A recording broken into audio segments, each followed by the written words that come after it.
Shabbat Shalom and good morning to everyone. Shabbat Shalom. And you were probably expecting to see Ross if you didn't know, but he's in Tel Aviv. Most of the United Israel World Union leaders are out of the country, so that leaves Ralph, Bunton, Becky, me, and Patty, and a few others scattered around. So we've taken over for today. I hope that you enjoy today's discussion. It's going to be a lecture. But first, I'm going to just quickly go over who United Israel World Union is because I like people that don't know it to see this. So I'm going to just give you a few slides and then I'll switch to my lecture. So this is for the people who might be questioning what United Israel World Union is. I know a lot of you don't hear, and then it'll be for the posterior. So we're gonna bring in. You have to get two people to replace Ross. There's Patty, and we're in our offices today, just to have the silence and the quietness from away from the dogs.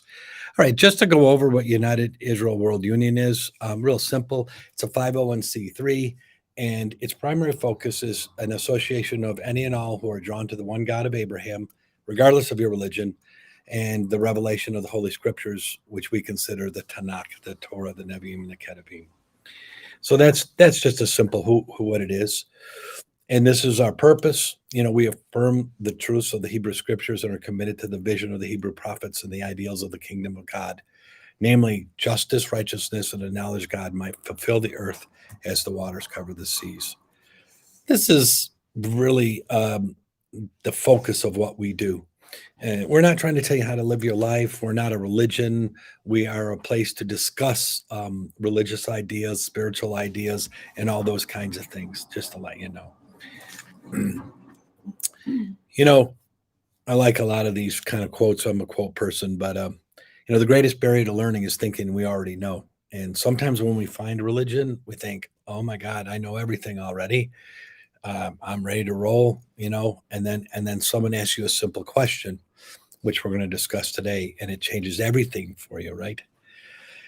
I also loved George Harrison, the Quiet Beetle. I get confused when I look around at the world. Everybody is running around, and as Bob Dylan said, he not busy being born is busy dying, and yet nobody's trying to figure out what's the cause of death and what happens when you die.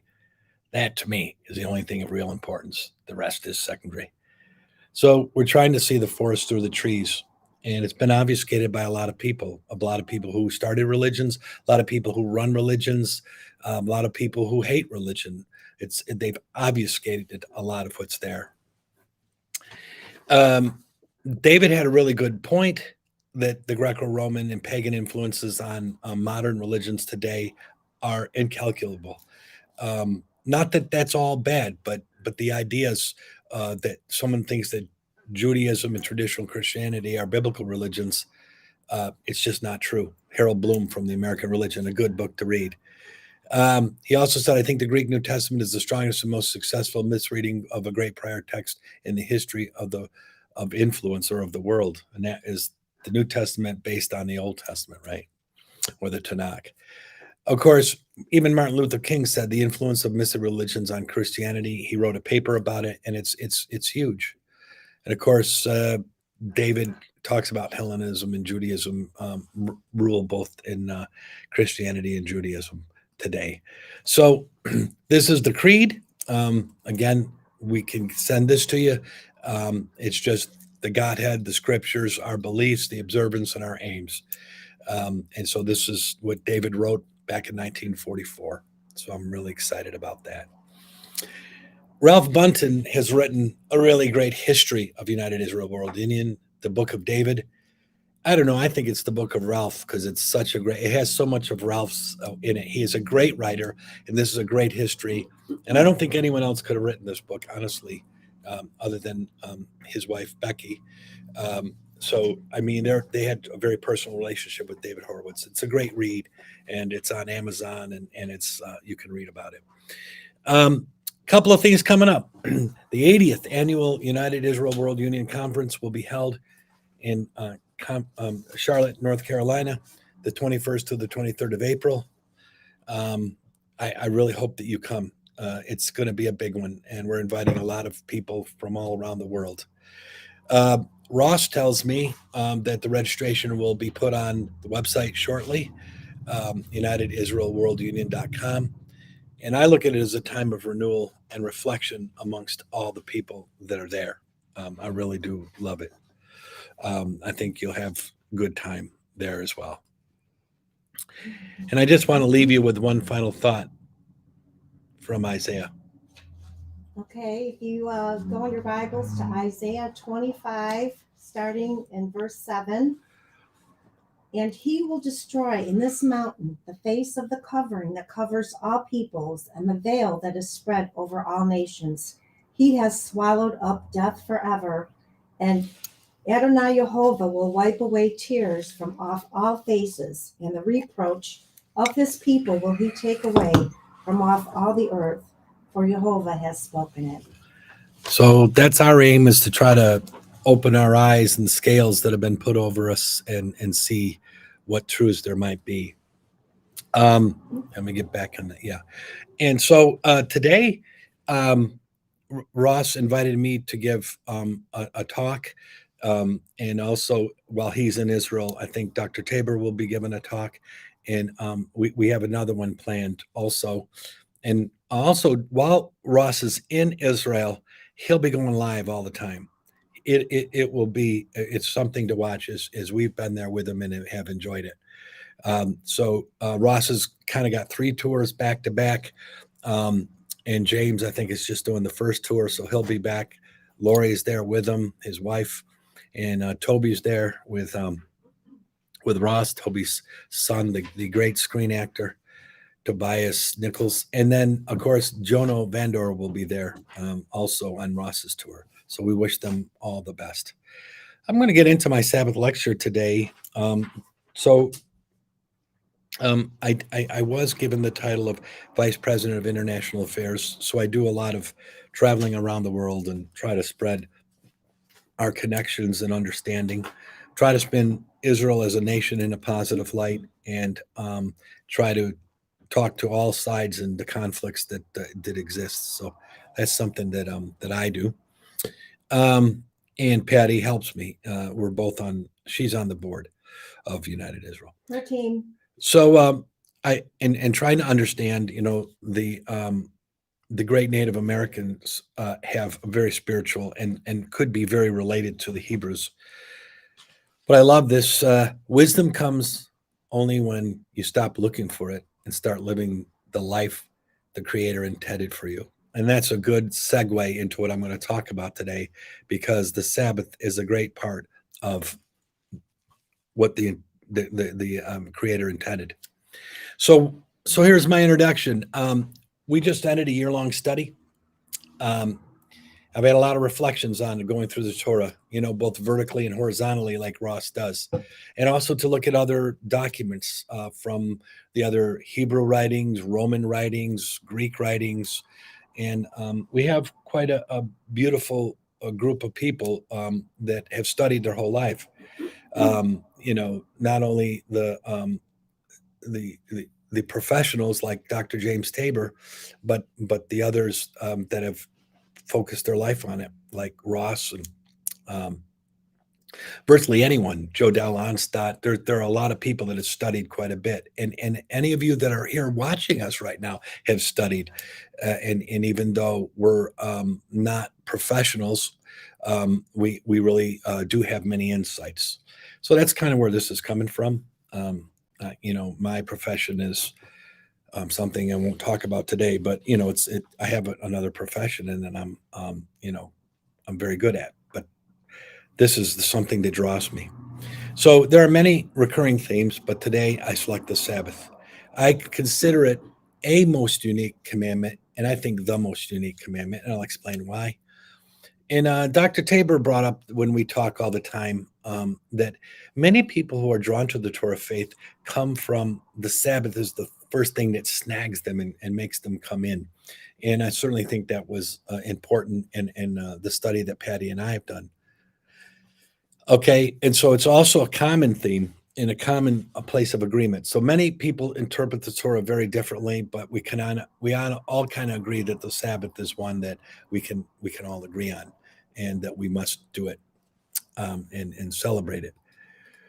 All right. So oddly enough, as Ross just finished up, today's Torah portion is Genesis 1 through 6:8, which is the creation account and the determination of day and night and the foundation of the Sabbath.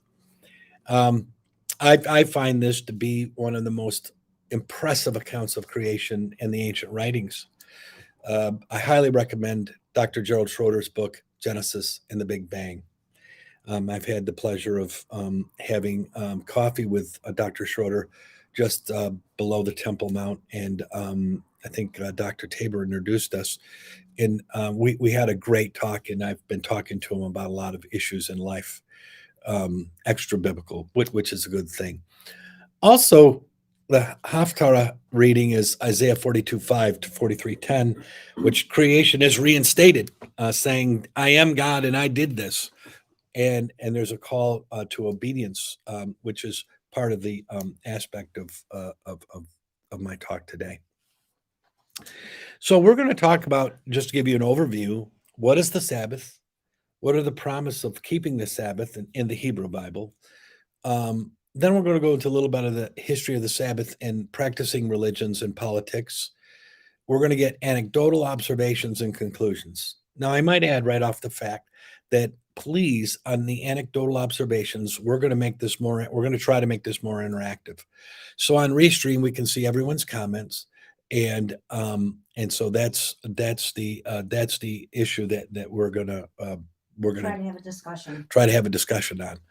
So we will go through this kind of discussion. And so what is the Sabbath? And so that we're all on the same, led up to the same starting line, we go with this. Patty, go ahead.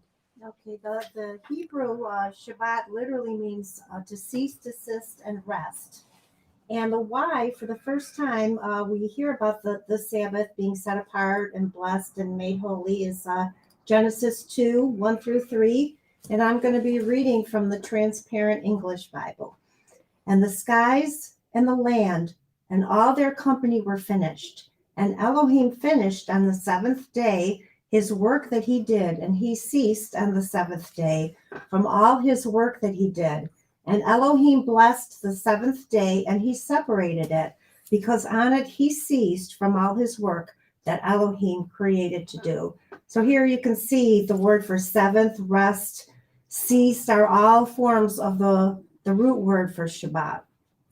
Very good. So this is the original why.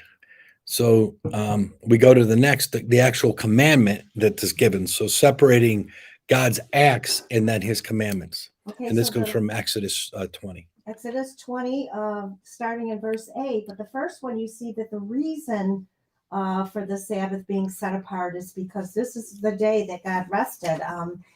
In Exodus, we're given another kind of a reason. I don't want to say to substitute the first reason, maybe in addition to. So Exodus 28, remember the Sabbath day to keep it holy. 6 days shall you labor and do all your work, but the seventh day is a Sabbath unto Jehovah your God. In it you shall not do any work, you, nor your son, nor your daughter, your manservant, your maidservant, nor your cattle, nor your stranger that is within your gates. For in 6 days Jehovah made heaven and earth, the sea, and all that is in them, and rested the seventh day. Wherefore Jehovah blessed the Sabbath and hallowed it.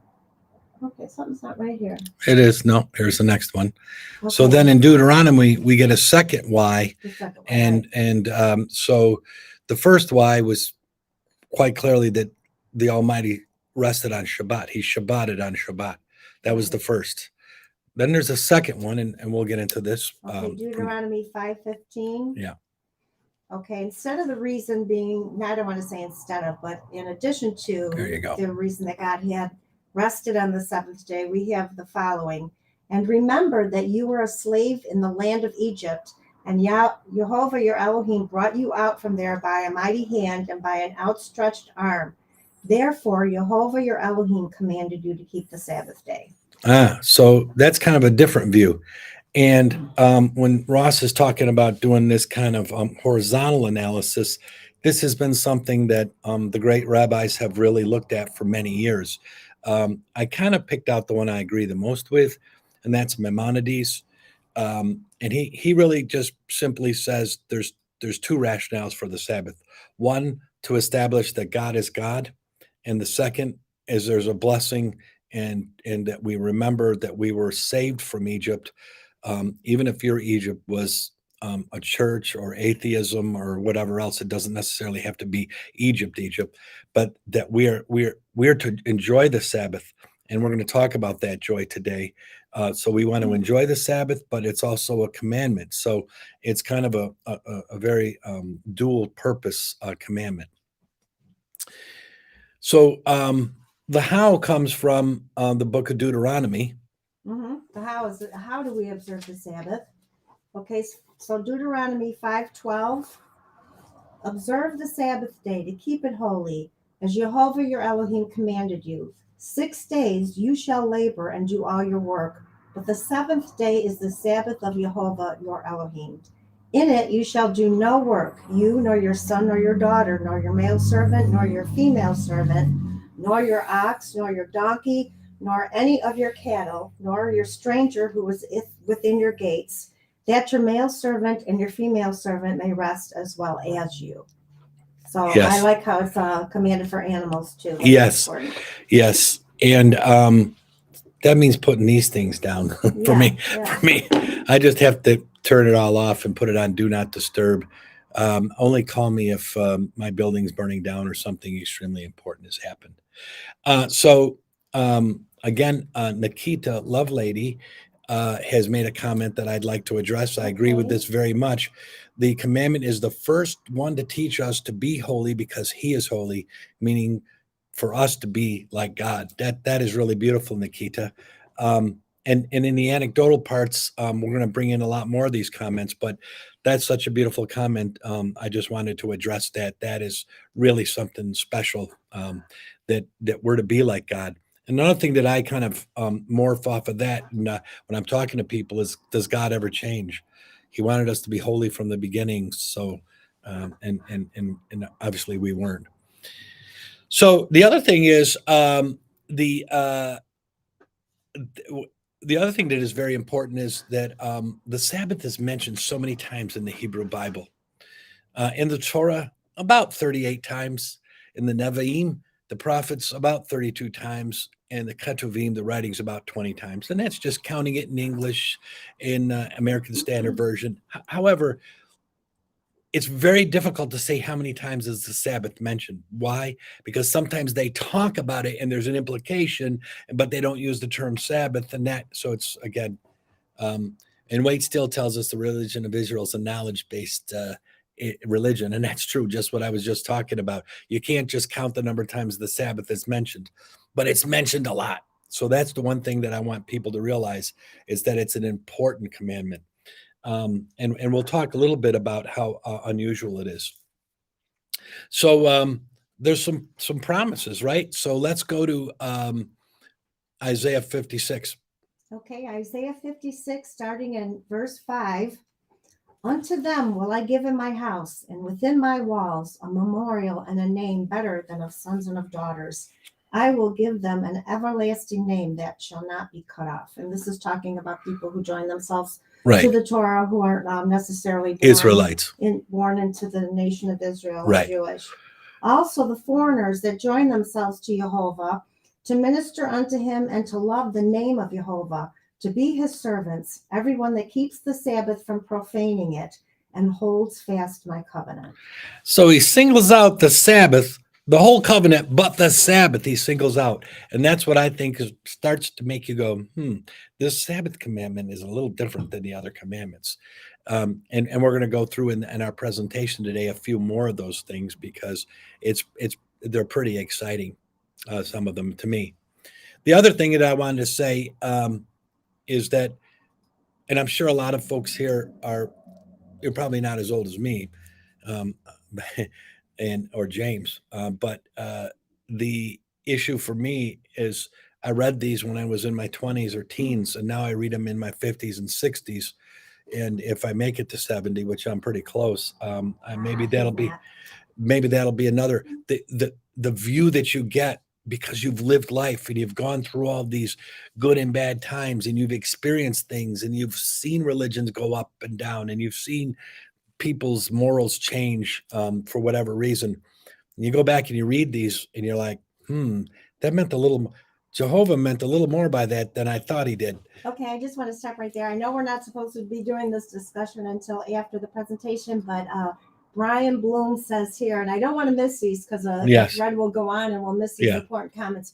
Brian Bloom says, for me, the liberation from the slavery of Egypt is the reason for the Sabbath rest commandment. I have problems with the creation stories. Okay. Thanks so much for your input there, Brian, and people can maybe chat and Sure. answer your And Brian, I would really urge you to read Genesis and the Big Bang by Dr. Gerald Schroeder, a PhD physicist from MIT. And maybe you have and still don't agree, but he makes some impressive claims. Yeah, that's a good book. So Isaiah 66. Okay, Isaiah 66. This is more promises Yeah. of Shabbat. Yeah. Okay, 66, starting in verse 23. Yeah. And it shall come to pass that from one new moon to another, and from one Sabbath to another, all flesh shall come to worship before me, says Jehovah. So again, the Sabbath thing ain't going away. And it's singled out as a time of worship. So I think that is an important aspect of the Sabbath commandment. More are coming, but I'm trying to build a story here to tell you why. So there's the other side of the coin. The consequences. The consequences, right. So this is Jeremiah. Okay, Jeremiah 17, verse 27. But if you will not hearken unto me to hallow the Sabbath day, and not to bear a burden, and enter in it at the gates of Jerusalem on the Sabbath day, then will I kindle a fire in the gates thereof, and it shall devour the palaces of Jerusalem, and it shall not be quenched. So you remember that Jeremiah speaking this, and let's hear what that was the pitch. Here's the catch. Okay, Lamentations, chapter 2. Jeremiah. This is Jeremiah again. Oops. That's all. That's the end of Jeremiah. 2:6 Lamentations. Right there. Lamentations. Yeah, 2:6. he wrote. I meant that he wrote. Oh, okay. All right. Jeremiah wrote I thought you were Lamentations, disagreeing with and they're Lamentations. in different parts of the Bible. Think of that. Okay, so I think go he's on. the only. Isn't he the only? Maybe David. That's be a question for those that are really good at the details. Is Jeremiah the only one in two different parts of the Ketuvim and the Nevi'im? But what? Okay, we go on to the consequences in Yeah. Lamentations 2:6. Yes. And he has violently taken away his tabernacle as if it were of a garden. He has destroyed his place of assembly. Jehovah has caused solemn assembly and Sabbath to be forgotten in Zion, and he has despised in the indignation of his anger the king and the priest. Wow. Not a good ending there. No. And again, so there's good and there's bad to this. You know, once you start celebrating it, it is a beautiful thing, and we have to go forward in keeping it and endorsing it. Okay, go on. All right. So there's also throughout the Hebrew Bible, in the commandments, they're referred as a sign, and so the Almighty refers to the Sabbath as a sign. It's being singled out, and you want to go with Exodus, Ezekiel, and 20 and Yes, 11 yes. and 18. So the commandments are referred to as being a sign between Jehovah and his people, but there are a couple that are specific to the Sabbath, and I would like to read those really quick. Okay, so if you can go to Exodus 31, beginning in verse 12. And Jehovah spoke unto Moses, saying, Speak you also to the children of Israel, saying, Verily you shall keep my Sabbaths, for it is a sign between me and you throughout your generations, that you may know that I am Jehovah who sanctifies you. You shall keep the Sabbath, therefore, for it is holy unto you. Everyone that profanes it shall surely be put to death. For whosoever does any work therein, that soul shall be cut off from among his people. 6 days shall your work be done, but on the seventh day is a Sabbath of solemn rest, holy to Jehovah. Whosoever does any work on the Sabbath day, he shall surely be put to death. Wherefore, the children of Israel shall keep the Sabbath to observe the Sabbath throughout their generations for a perpetual covenant. It is a sign between me and the children of Israel forever. For in 6 days Jehovah made heaven and earth, and on the seventh day he rested and was refreshed. Okay, now if we go to Ezekiel chapter 20, I'll give you a second to get there. Starting in verse 11. So I caused them to go forth out of the land of Egypt and brought them into the wilderness. And I gave them my statutes and showed them my ordinances, which if a man do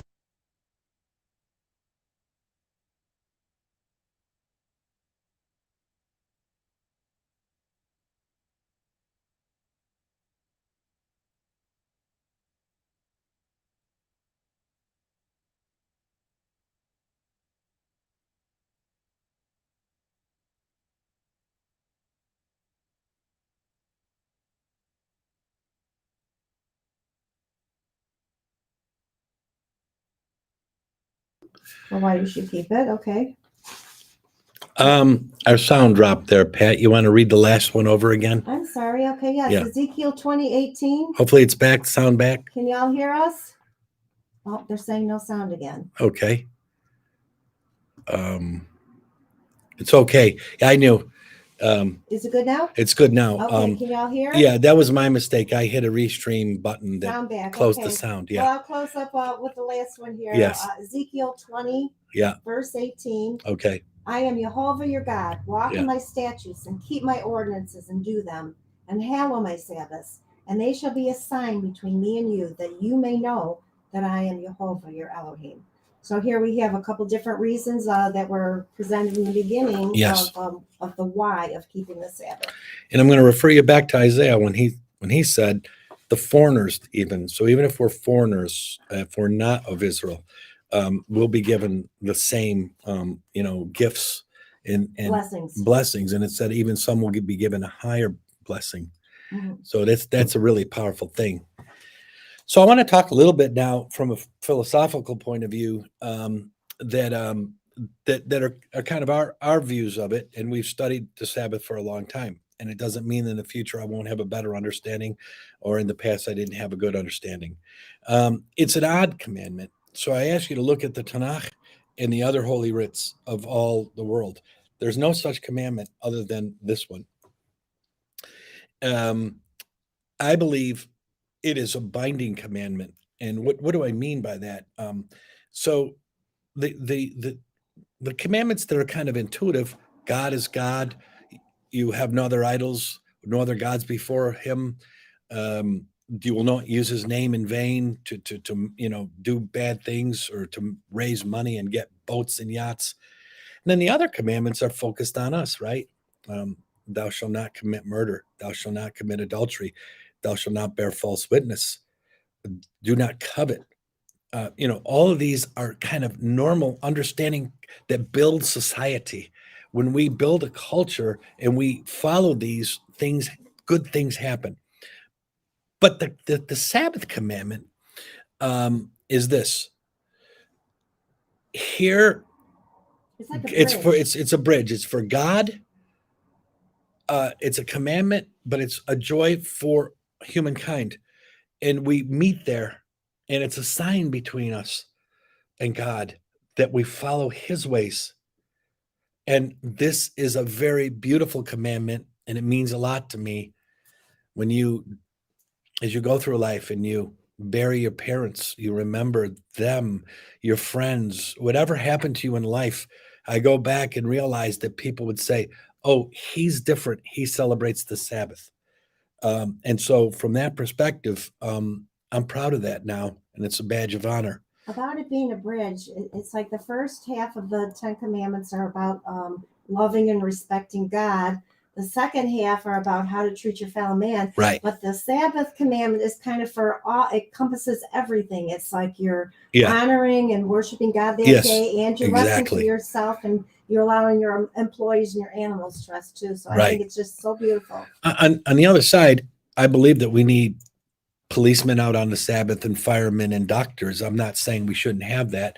And the first time I ever met a Jewish doctor, I was in Los Angeles having a kidney stone. I was 21, 22 years old. And I went in on Shabbat and he had his hat on. And I laid down in the gurney, and he and I was in severe pain, and he held my hand, and he said, "Are you fearing of dying?" And I said, "No, doctor, I have faith in God." I didn't tell him what faith, and he said, "So do I." And then he said a Hebrew prayer as he held my hand, and it's my first introduction. And I think back, I met a doctor doing his job on Shabbat, and it's very. It hit. I wish I could find out who that doctor was. And this was before we really came to. Oh, learn we about had no Sabbath. idea. It Maybe just this was a whispering in my ear. It was. I was just so impressed with that doctor, and he was so nice. And he said, "We're going to fix this, Dave," and we did. Okay, so it's also a very purposeful commandment and prophecy, and that's another thing that it's kind of singled out in a lot of ways. A lot of the other commandments are used in prophecy. Don't get me wrong, but this one seems to be singled out in very special ways, and that's what I'd like to talk about. The number 7 itself is very prophetic. Correct. So there's historical considerations. It's treated differently in the Abrahamic religions. Of course, Judaism and most Torah-based people use the seventh-day Sabbath. Christianity moved it to the first day. We'll talk a little bit about this. In Islam, doesn't really have a Sabbath day, but on the sixth day, they have a day of prayer and reflection. It's work is not prohibited on that day. So these are the Abrahamic religions, and these are things that are extremely important for all of us to consider. I just want to say right here, Libby Bond, she says something very special. She says that the Sabbath day is reflecting his testimony Yes. and existence. That's great. Very good. Thank And you. we're going to pay a lot more attention to these comments Yes, when we get as in we the go on, anecdotal but- portion, so that you understand Yeah, that y'all get a chance. we want to have this dialogue with you, and this is for us. If you give us this moment, for us, this is kind of a little precursor to the 80th in April of 2023. You can have these discussions afterwards, and maybe we can make some groups to talk about certain issues in our life. Right. A And make lot. a recording of all of these ideas and thoughts. But Yeah. one more thing, Nikita again says one thing.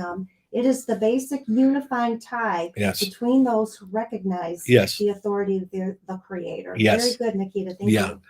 We're not going to forget that name. That's the name I of know our we have a very special member of our family named Nikita. Nikita. He's a Siberian Husky. Okay. All right. So Christianity. So this is the big one, really, that really altered the way the Sabbath was originally done. And again, I'm just floating over. There's books written about these things. There's books written about these things that you can get into lots of papers and all that. So that's a beautiful thing. But I'm going to go into just the tops of it. So on March 7th, 321 of the Common Era, the Roman Emperor Constantine issued a civil decree making Sunday a day of rest from labor, stating that all judges and city people and the craftsmen shall rest upon the venerable day of the sun, Sunday, as I'm sure a lot of you people are aware. But let's go then when the Christians really pull it in. Sunday law was officially confirmed by the Roman papacy, the Council of Laodicea, in 364. It decreed Christians shall not Judaize. Oh, wow. So it had become Judah by then, right? Judaize and be idle on Saturday. So not only should you not recognize it, but you should be working. You should work on that day. Don't be lazy. But the Lord's day, they shall especially honor, and as being Christians shall, if possible, do no work on that day. If, however, they are found Judaizing, they shall be shut out from Christ. Oof. Okay, Joe Dell says the Torah has the power to unify the world. Yes. Agree there, And so with this Christianity thing, you got to understand that this is very anti-Semitic, and the Pope, who's the vicar between Christ and the world, is saying this. Things have changed. I get that, but this was the way it happened from the beginning. So if we go to Islam, it's the 6th day. And so Friday is the Muslim weekly holy day. It's not a Sabbath. It's essentially different from the Jewish Sabbath or the Christian Sunday, and is not at all a day of rest, but one of obligatory public worship held at noon, the most characteristic part of which is a sermon consisting in 2 sections. And you kind of wonder why. Well, in the an ancient tradition has the Muslims say the Jews have every 7th day a day when they get together for prayer, and so do the Christians. Therefore, let us do the same. So that's kind of a little bit of we're going to be like them. Or kind of different. Well, we want a day, anything other than their day. Well, We but want yeah, our but day. I mean, like they're saying they have a day of prayer. We want a day of prayer. Right.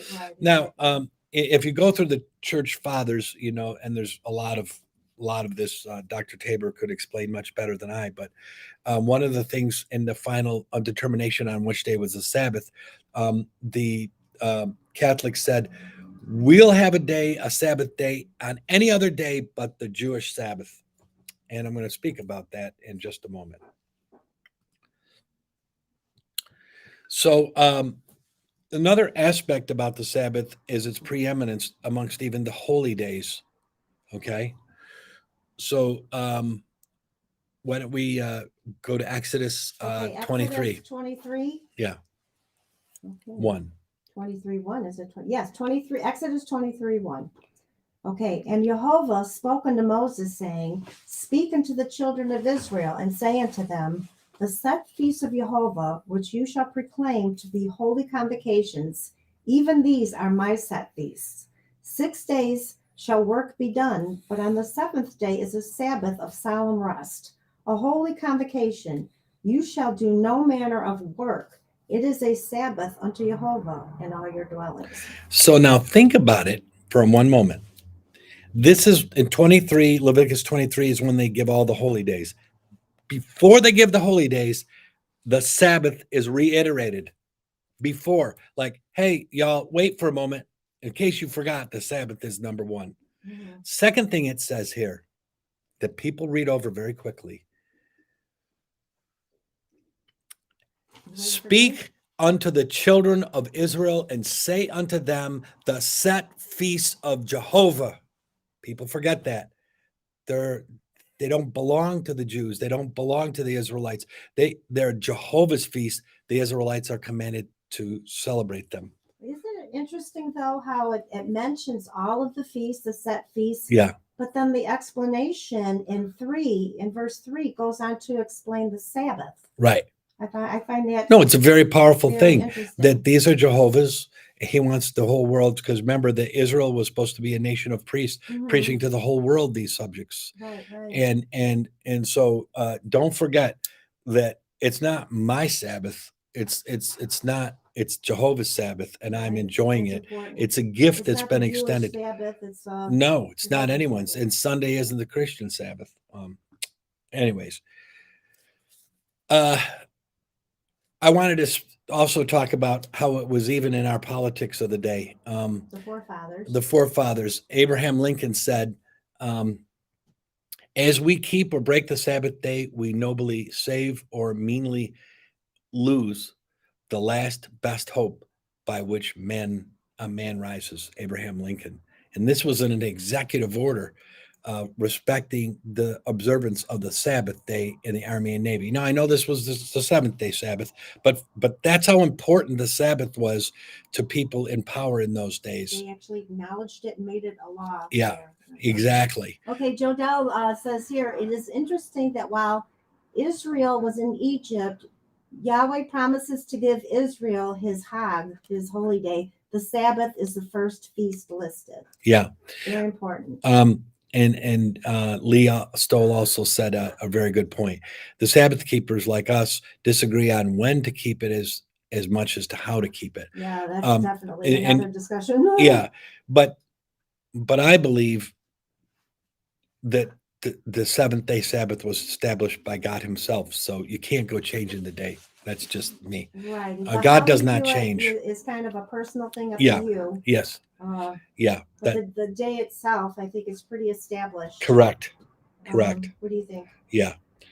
So now, before we close out, we want to have 10, 15 minutes of just anecdotal. And whatever anyone would like to discuss, if you type it in your chat, we'll go through it. We'll bring it up and discuss it here for Yeah. you. And I'm gonna talk about my anecdotal first, and then and Patty. Oh, she's checking the printer because she printed something, and so let me just explain what my anecdotal reflections are. I 100% did not know about the Sabbath, and I'd read the Bible any day, and any day was as good as the next day, and all that, and my life became a spinning wheel with no reference point. There was never any calibration on my life, and so what really stunned me was when I um, read the Sabbath commandment, and I just started thinking, well, how did this get changed? And it's the onion peel. Be careful. And so as I started peeling the onion, I quite quickly got through all the Christian nonsense. A preacher told me, "Oh, every day is a Sabbath day." No, it's not. And you have to start digging. And I'm not criticizing them, but I'm just saying, how did I get to where I got? And so the one thing that I noticed is that it gave me a reference point outside of my system, and my system of influence was that there's this big reference point, and I believe it's a beautiful thing to stop and reflect on what's happened in your life in the world. Reflect on what is the Creator like? How's my relationship with the Creator? Who is the Creator? What is the Creator? These are big issues that we're allowed to question. A lot of religions you're not even allowed to question. Certainly, in United Israel, you can question because David Horowitz set it up that way, and Dr. Tabor has followed. And there's many different views in United Israel because it's a place to discuss and not dictate what the Bible is. But for me, I'm just throwing this out there to y'all that I felt a joy come over me. When I first started celebrating the Sabbath, I was afraid to even pick up a fork. And as time went on, I realized what it was a joy, and it's a time to be with family and to reflect and to discuss the book. The other thing that the Muslims had said is, "Hey, these Jews got this data. Really focus on their book and their Bible and their God." And I 100% agree. That's a beautiful thing. Maybe it was a step, like they thought it was a good idea. Yeah, and so the that issue is very important to us. So many people state, says Ronnie Soldier, that hey Ronnie, they're not sure what the actual counting of the days is, and what's our opinion. And Lee Stoll kind of came back and said, yes, seems to be the question, follow the sun, the moon, or both. So I believe in a fairly simple view of this. So number one, is Saturday really the seventh day? It is for all intents and purposes. It's impossible to prove if it was. Let me also go to the other issue of that. Another issue is what is a day in the book of Genesis versus what is a day and today as we spin around and go around the sun. And so we have a globe that spins and also rotates around the sun, and there's a lot of issues on how much time that is exactly is. It's 365 and a quarter days roughly, and so when you went to a lunar calendar, it's extremely difficult. But I believe that the 7 days you can count pretty accurately. So number one, I believe that the day like the book of Genesis says, I believe that the day begins at nighttime. In the beginning was darkness, and then God created the photon, or excuse me, He created light. So the issue is that's the way I count it. Then how to count the rest of them, I'm not even going to get into that discussion, Patty. There's a lot of different views, and I Well, understand also, that. there's some people who follow a lunar kind of Sabbath, but I think it's important for us all to be in sync because the day I might have my employees work might be the day that they consider a Sabbath. Right. And so I think it's important for us all to be in sync and Yes. to worship on with the best knowledge Yeah. that we have right now. Yeah, and that's a good discussion that I don't have an answer for, Ronnie or Lee. Libby Bond says, beginning of recognition of our relationship to the Creator and the purpose of our life. I couldn't agree more, Libby. I think that that's an important aspect of it, is this relationship thing that we have, that we're identified as, oh, they are the kind of people that keep the Sabbath. I don't want to use the term Sabbath keeper because there's a group of people called Sabbath keepers. I don't mean them. I mean that we keep the Sabbath. Okay, so Denise Yeah. Holohan says Sabbath is a reset for me. Yeah. It totally sets my focus for the Well, coming week. and again, I agree with that Yes, 100%. just like Dave said, it's a reference point. It's a beautiful thing. Yes, yeah, it totally resets and it allows your body to recharge. I think that there's some workouts out there today. Like I tried to follow one was called 75 Hard, and it doesn't allow for a day of rest for your body to recover. And I think that it's even going against medical kind of recommendations Yes. that your body really does need a day, Yes. and your mind a day to rest and recharge. And So and that's and great. also, if we wanted to extend this to the other years that the Almighty has given us this issue, the ground must lay fallow for a year, and even the For sure, ground, yeah. yeah, even the ground must rest. So your animals must rest, and your workers must rest. And I think that it's a really great thing. It's sort of like a pattern that It- of the universe, really. it is a pattern, and understand that we're not crazy, not picking up, not we turn on lights, we don't believe that in that rabbinical tradition. But then again, that's a personal thing. That's a Some personal people- thing. And maybe it's putting a fence around your activities to guarantee that you don't do, Correct. certain activities during that Yes. day. So it's all a good thing. I think that's a really beautiful thing. Does anyone else besides me take a nap on Shabbat? Okay, we have another one. You're here, napping all the Kimberly. time, Rexa. Kimberly Wesley, but how to observe no work and no buying and selling, but what else? That's a very good question. I think that is between you and Jehovah. That's just my view. So what I do is, and what we do, and I'll just tell you, is that sometimes we walk the dogs. I don't think that's a work. It's a joyous thing for us. Right, but for me to do a workout, or me to be writing a proposal or whatever. Right. I really try to avoid those things. Another thing I kind of I'm big on social media, Facebook, and I like to do a lot of online shopping, but I won't even look at ads for like clothes and things like that on Shabbat. I have 6 other days to do that, and that's just a personal thing for me. Another thing is I try to take a break from the news on Shabbat because you need to keep away from the news all the time. Yeah. So another thing, Kim, there's some other things out here I want to talk about. Is if you think Shabbat centric, then you realize on Thursday night or Friday morning that if you need to buy things for the Sabbath, you should be buying them. Right. You should be preparing for the Sabbath. We know the story of the people gathering wood on the Sabbath. But what I'm saying is, that's the one thing that I find I love in Israel, right? Right. When Shabbat's coming, you better get to somebody by noon on Friday or that's it. So that is it's a beautiful thing. Well, we went to an Orthodox family for Shabbat, and I love how they have these hot plates, and they pre-cook all the meals and Right. cook them on these hot plates so that they're not working and cooking on Shabbat, and that's a lesson I could learn. That is, yeah. That's and for those of us who like to smoke cigars, they light the cigar like when the second star. Right. No, we don't do that, but I do. I have some fellow nappers up there. Yeah, good. High And five. Pavel says the ground is full of bacteria, which also need a rest, which is very correct. A lot of the commandments in the Bible, science is finding out are real. They have real benefits. I was just reading a story that someone sent to me, a Jewish doctor who sent to me that men who are circumcised have 4 times less penile cancer. So that's a benefit of circumcision, besides the sign that it means between you and God.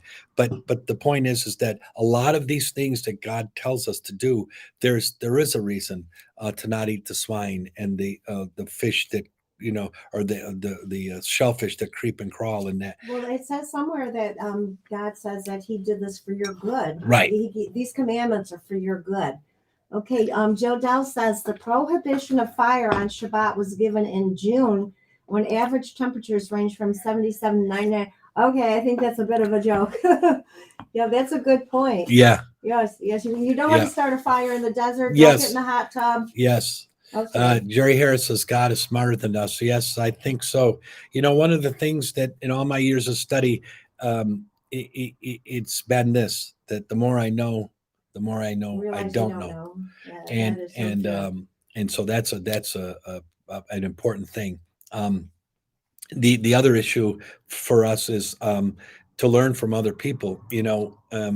Just because you've studied all these years doesn't mean some little child can't come up and just change your heart about a lot of things. And I think that's an important issue, is to remain humble and understand that there's lessons to be learned everywhere, and you can see it. Miriam says, I can't remember where the verses are, but isn't the only reason Sabbath cannot be observed is to save a life, whether it be a man or beast? That's a good question. Is there something in the Tanakh about that? Yes, there is. And again, I don't hold it to that level, Miriam. But I do respect the people that do hold it to that level. Right. I think she's asking for a verse. I don't know the verse off the top of my head, but there we is a can New look at that. Testament teaching from a certain rabbi. I think that's what he's called. A certain rabbi saying that the Sabbath was made for man and not man for the Sabbath. And if there's an emergency, to save a life, or if your ox falls in a pit, sure, stuff like that. Libby says more seeker, not keeper, committed to continuance in the journey of becoming his likeness, his image. Yes, that's a good thing, that we're on a path, and sometimes that path is cut short and we're taken from this earth. But if you live to your 70 or 80 or 90, you should have learned a lot and moved your consciousness up from that of a slug to a spiritual being. Okay, Nikita Lovelady says again, could you please address the prerequisite of resting on the seventh day, which is working for 6 days? Our obedience to the fourth commandment shows our submission to the Creator for every day of the week. Yeah. Okay, so I think we read that in the beginning. 7 days shall you, 6 days shall your work be done. Yeah. Is that the verse we're looking for? Yeah, I'm not sure what the question is. Okay, address the prerequisite of resting. Uh-huh. Okay, well, I guess that would be back again in Exodus 23. 6 days shall your work be done, but on the seventh day is a Sabbath of solemn rest. Yeah, and then in the second part, our obedience to that commandment is equal to it shows our submission to the Creator for every day of the week. So the rest of the week is, I think what she's saying, is blessed because we're honoring this commandment, and I agree with that. Yeah. Wait still. It says 7 days worth of productivity into 6 days. Might the goal for some be to be more efficient? That's for sure. Because you have to not only do the normal work you did in those days, but you also have to kind of get ready for the Sabbath, and you have to accomplish that work too. So I think that's a very good point, is that your efficiency goes up, actually. Did we read Peggy's? No, go ahead. Okay, Peggy Sanders. Hi, Peggy. Peggy also says, also Shabbat is setting ourselves apart to seek Yahweh rather than following the ways of the world around us. Yes, absolutely. It does pull you out of that does. madness, and I'm happy to not watch the TV.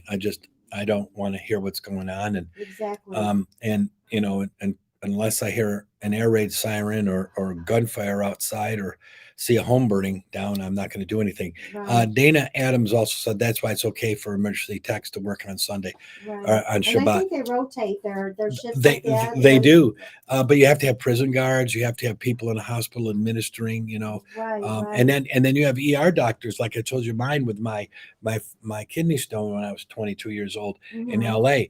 The issue is this, that they have to be there or people are going to lose their lives. Right. Exactly. Exactly. And Jodelle put a link into something out there. I don't know. Really? Is Let's that take a look. Okay, this is a study on how we should observe Sabbath directly from the text. yeah. That is great, Jodelle. There's a I'll link. take a look at that. Yeah. There's a link to that. And so it's important for us to understand those things, that that these are a great blessing to us. And remember that we just read that verse about if you make the Sabbath a joy, a delight. That's where I am with it right now.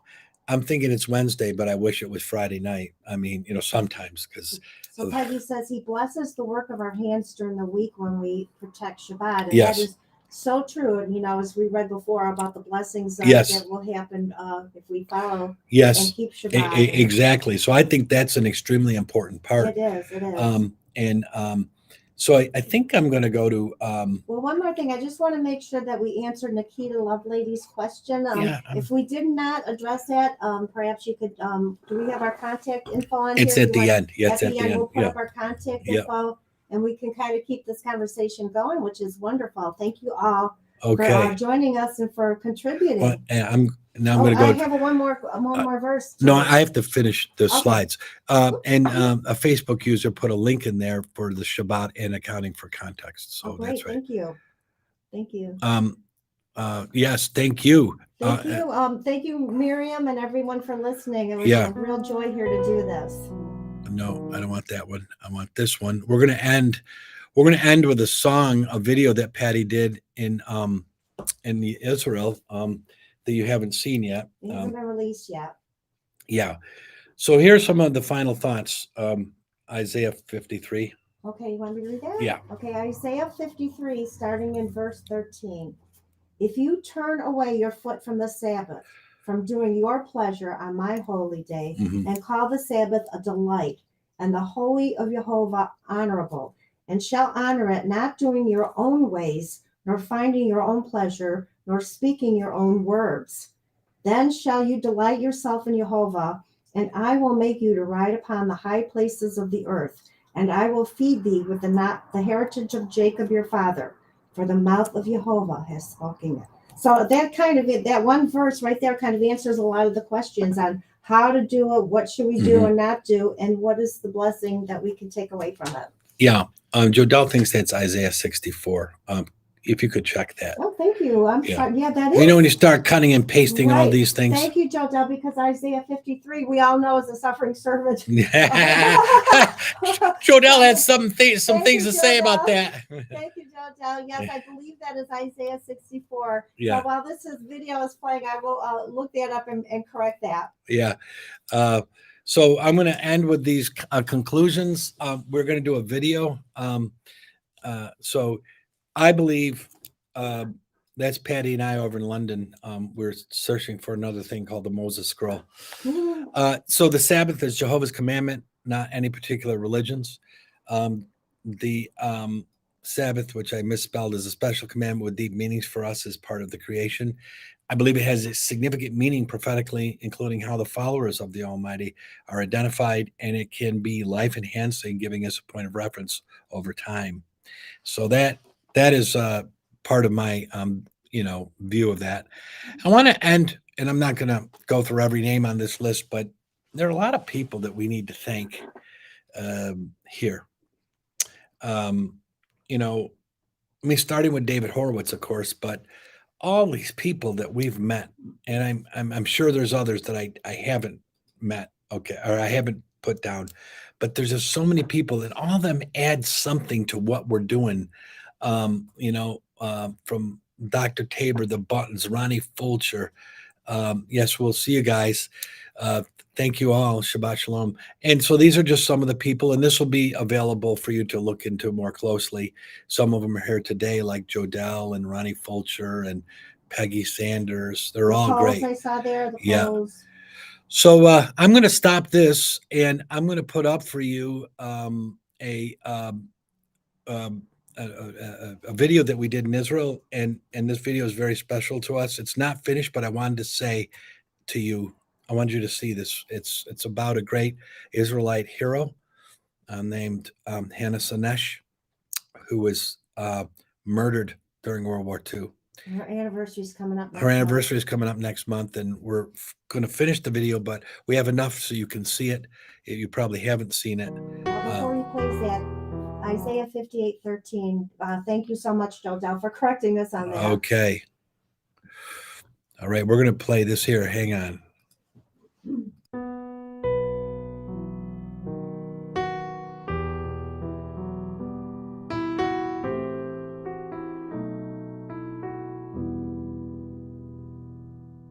Eli, Eli, Sheloi kamer leolam, hakol vehayam, rishru shel hamayim, belak hashmayim, filat Adam, hakol vehayam, rishru shel hamayim, belak hashmayim, filat Adam.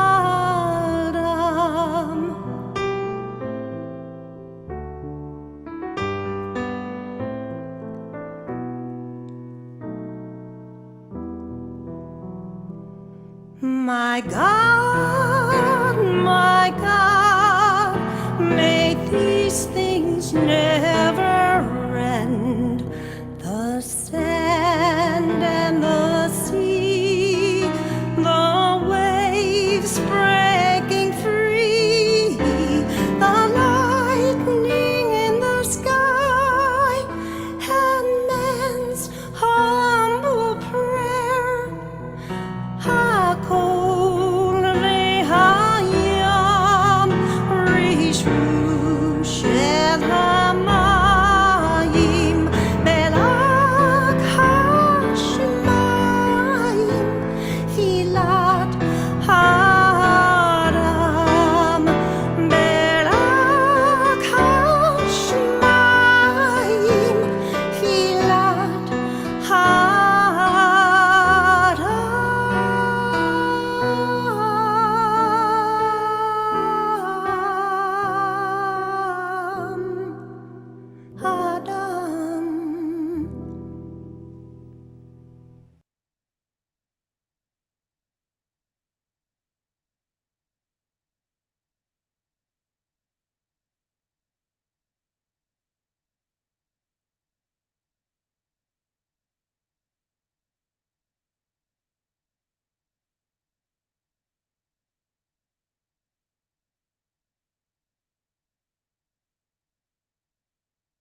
Okay. I'm just an idiot. Are Can we you hear me there? now? Can You can hear us? us now?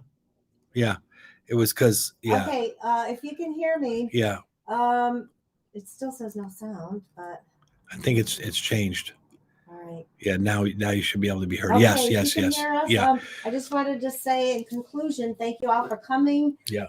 This is kind of a 101 refresh on the Sabbath. Most Yeah. of you know most of these things. Yes. And what we can do is if you have a friend or a family member you're trying Right. to talk to about the Sabbath, we can put this together in a little booklet or something Yes. and send it off to you, and you can feel free to share it. Yeah.